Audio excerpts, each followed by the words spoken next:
Iraq pays half of Iran's debts in two currencies, posted by Walter, June 9, 2019.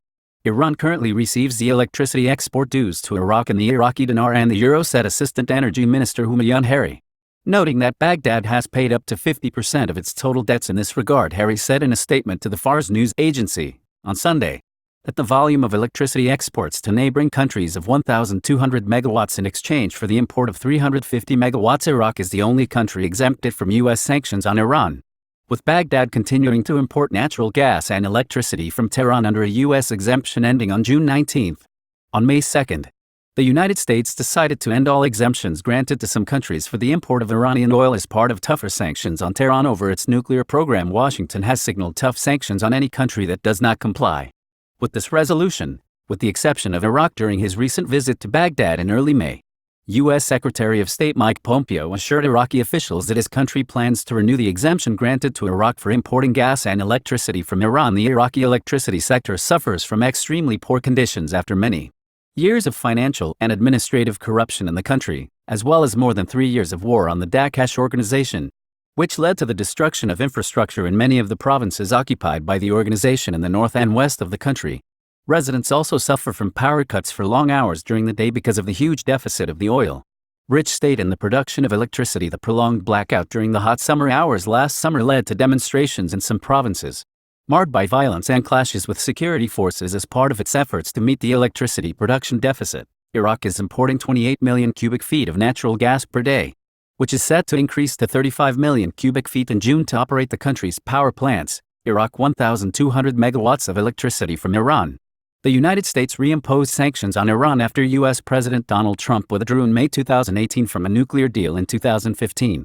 The sanctions were heavily sanctioned by Iran, but mainly targeted oil exports, with a view to halting Iran's full oil sales. In May, Washington ended sanctions exemptions granted to some Iranian oil importers in November 2018, according to Reuters. At the end of last month, Iran's crude exports fell in May to around 400,000 BPD. Iran's oil exports were 2.6 million BPD in April last year, according to the oil ministry.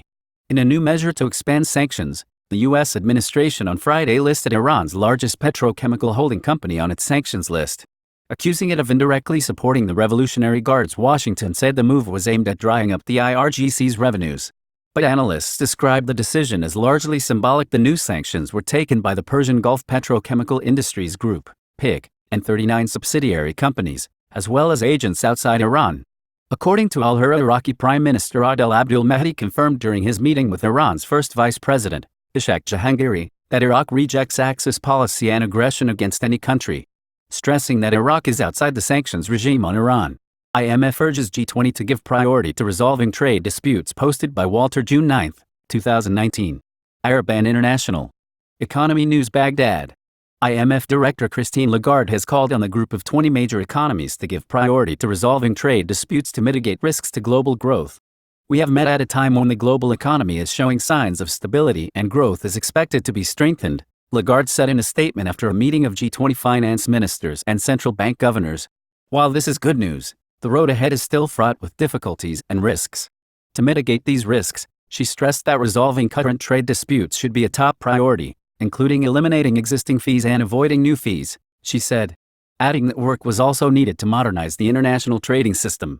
This will be the best way for policymakers to bring greater certainty and confidence to their economies and to help global growth, said Lagarde, who took part in the meeting of G20 finance officials. Foreign Secretary receives a copy of the credentials of the Ambassador of the United States of America to Baghdad, posted by Walter, June 9, 2019. Number of readings: 80309, 06 inches minus 2019 3:43 p.m. 09, 06 inches minus 2019 3:43 p.m. Foreign Minister Mohammed Ali Al-Hakim received a copy of the credentials of U.S. Ambassador to Baghdad Matthew Tuller. The two sides also discussed ways to improve bilateral relations and the importance of enhancing cooperation opportunities at various levels to meet the aspiration of both peoples. He stressed the readiness of the Ministry of Foreign Affairs to provide all the conditions that enable him to perform his duties to the fullest, wishing him success in his work.